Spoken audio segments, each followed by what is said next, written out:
নজর রাখবো পরবর্তী খবরে। ফের মেট্রোয় আত্মহত্যার চেষ্টা, মাস্টারদা স্টেশনে মহিলার ঝাঁপ।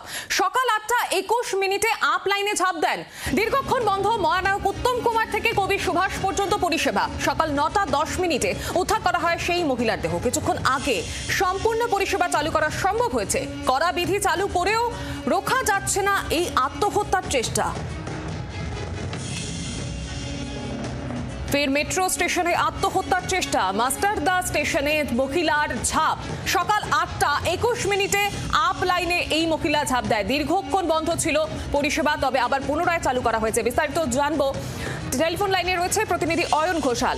অয়ন, যে ঘটনা সামনে আসছে, এর আগে কড়া পদক্ষেপ নেওয়া হয়েছে, 250 টাকা ফাইন দেওয়া হয়েছে হলুদ লাইন পার করলে, তারপরেও সেই একই ঘটনার পুনরাবৃত্তি, কি জানা যাচ্ছে?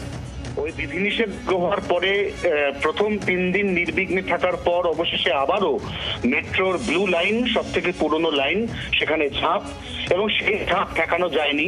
যদিও বলা হয়েছিল যে মেট্রোর প্রত্যেকটা স্টেশনে আরপিএফ একেবারে অতন্দ্র প্রহরা রাখবে, সজাগ দৃষ্টি রাখবে, যাতে কোনোভাবেই কেউ হলুদ লাইন বা লক্ষণ রেখা অতিক্রম না করেন। এক্ষেত্রে বোঝাই যাচ্ছে কার্যক্ষেত্রে তা হয়নি, এবং এই মহিলা লাইনে ঝাঁপ দিয়েছেন। এবং যেভাবে তিনি লাইনে ঝাঁপ দিয়েছেন, যে সময় এই ঘটনাটা ঘটেছে সেটা হচ্ছে একেবারে পিক অফিস টাইম, যখন প্রচুর যাত্রী তারা মূল কলকাতা শহরের দিকে আসছেন দক্ষিণ শহরতলি থেকে। এই অবস্থাতে 8টা 21 থেকে 9টা 10 এই দীর্ঘ সময় সম্পূর্ণ বন্ধ রইল কবি সুভাষ থেকে উত্তম কুমার পর্যন্ত মেট্রো পরিষেবা।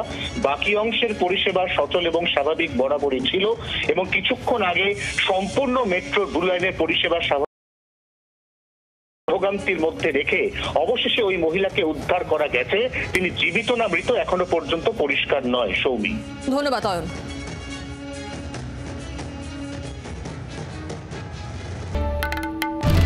বাংলার আওয়াজ, বাঙালির আবেগ, জি 24 ঘন্টা।